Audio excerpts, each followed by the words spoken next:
दशक से ज्यादा समय तक इस पार्टनरशिप को मजबूती देने के लिए शानदार काम किया है। बीते 10 सालों में मैं 6ठी बार रशिया आया हूं और इन सालों में हम एक दूसरे से 17 बार मिले हैं।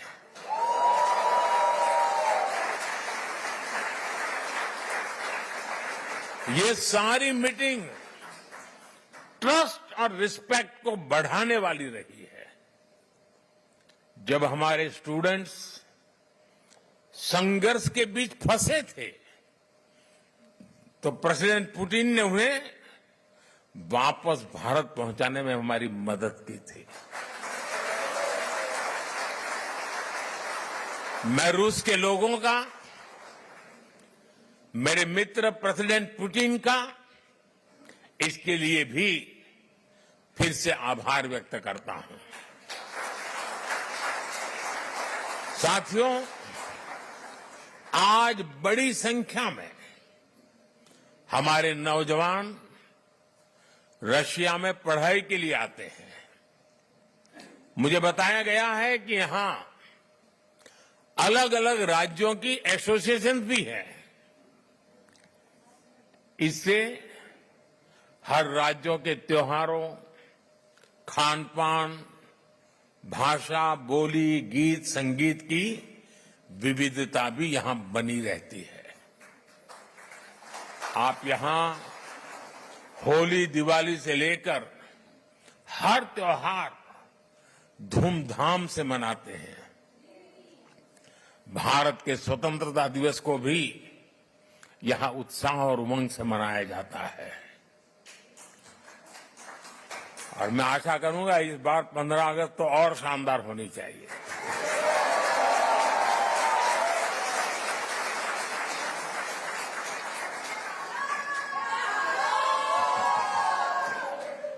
पिछले महीने इंटरनेशनल योग डे पर भी हजारों लोगों ने यहां पार्टिसिपेट किया।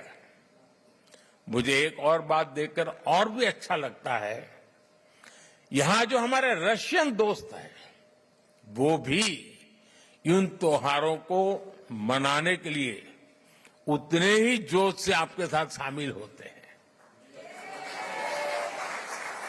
ये पीपल टू पीपल कनेक्ट सरकारों के दायरे से बहुत ऊपर होता है और वो एक बहुत बड़ी ताकत भी होता है। और साथियों, इसी पॉजिटिविटी के बीच मैं आपसे एक और गुड न्यूज भी शेयर करना चाहता हूं। आप सोचते होंगे कौन से गुड न्यूज आए। कजान और युकातेरिनबुर्ग में 2 नए काउंसलेट खोलने का निर्णय लिया गया है।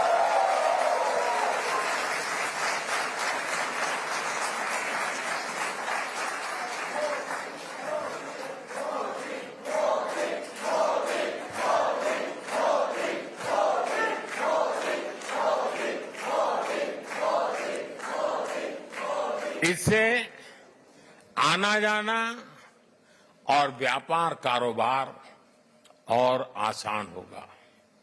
साथियों, हमारे संबंधों का एक प्रतीक अस्त्राखान का इंडिया हाउस भी है। 17वीं शताब्दी में गुजरात के व्यापारी वहां बसे थे।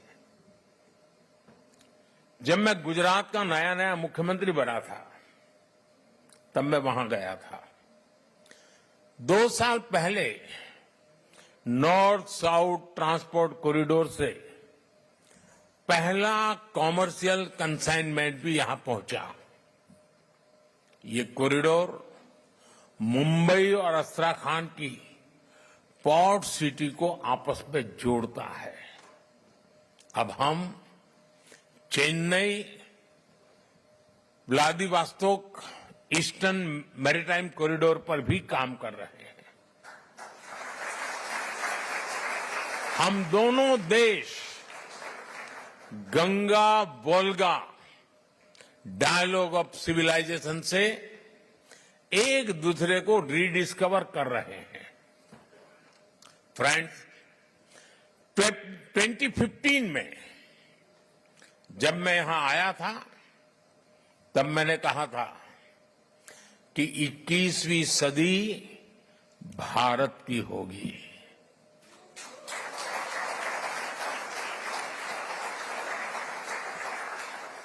तब मैं कह रहा था, आज दुनिया कह रही है।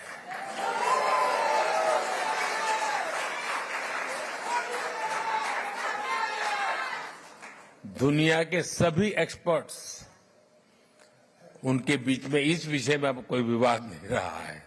सब कहते हैं 21वीं सदी भारत की सदी है। आज विश्व बंधु के रूप में भारत दुनिया को नया भरोसा दे रहा है। भारत की ग्रोइंग कैपेबिलिटीज ने पूरी दुनिया को स्टेबिलिटी और प्रॉस्पेरिटी की उम्मीद दी है। New emerging multipolar world order में भारत को एक मजबूत पिलर के रूप में देखा जा रहा है। जब भारत पीस, डायलॉग और डिप्लोमेसी की बात कहता है तो पूरी दुनिया सुनती है। जब भी दुनिया पर संकट आता है तो भारत सबसे पहले पहुंचने वाला देश बनता है और भारत दुनिया की उम्मीदों को पूरा करने के लिए कोई कसर नहीं छोड़ेगा। लंबे समय तक दुनिया ने एक इन्फ्लुएंस ओरिएंटेड ग्लोबल ऑर्डर देखा है। आज की दुनिया को इन्फ्लुएंस की नहीं, कॉन्फ्लुएंस की जरूरत है। ये संदेश समागमों और संगमों को पूजने वाले भारत से बेहतर भला कौन समझ सकता है, कौन दे सकता है। साथियों, आप सभी रूस में भारत के ब्रांड एम्बेसडर्स हैं। जो यहां मिशन में बैठते हैं ना, वो राजदूत है, और जो मिशन के बाहर है ना, वो राष्ट्रदूत है।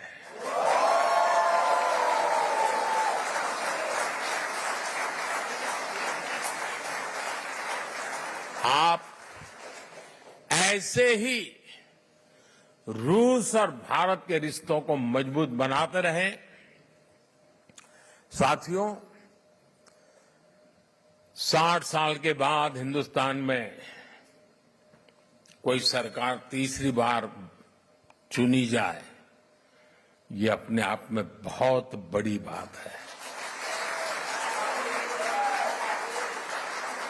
लेकिन इस चुनावों में सबका ध्यान, सारे कैमरा मोदी पर लगे रहे। उसके कारण कई और महत्वपूर्ण घटनाओं की तरफ लोगों का ध्यान नहीं गया। जैसे इस चुनाव के समय 4 राज्यों में भी चुनाव हुए। अरुणाचल प्रदेश, सिक्किम, आंध्र, उड़ीसा। और इन चारों राज्यों में एनडीए क्लीन स्वीप बहुमत के साथ विजयी हुआ।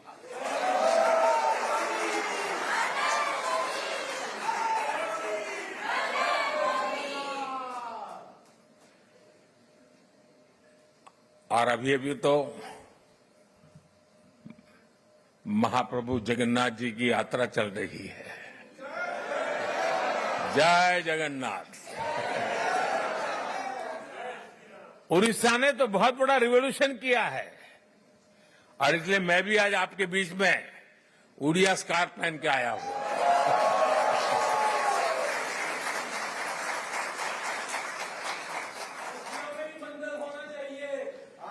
साथियों, आप सब पर महाप्रभु जगन्नाथ जी के आशीर्वाद बने रहे।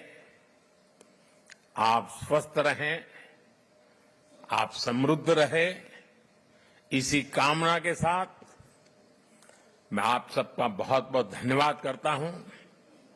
और ये अमर प्रेम की कहानी है दोस्तों।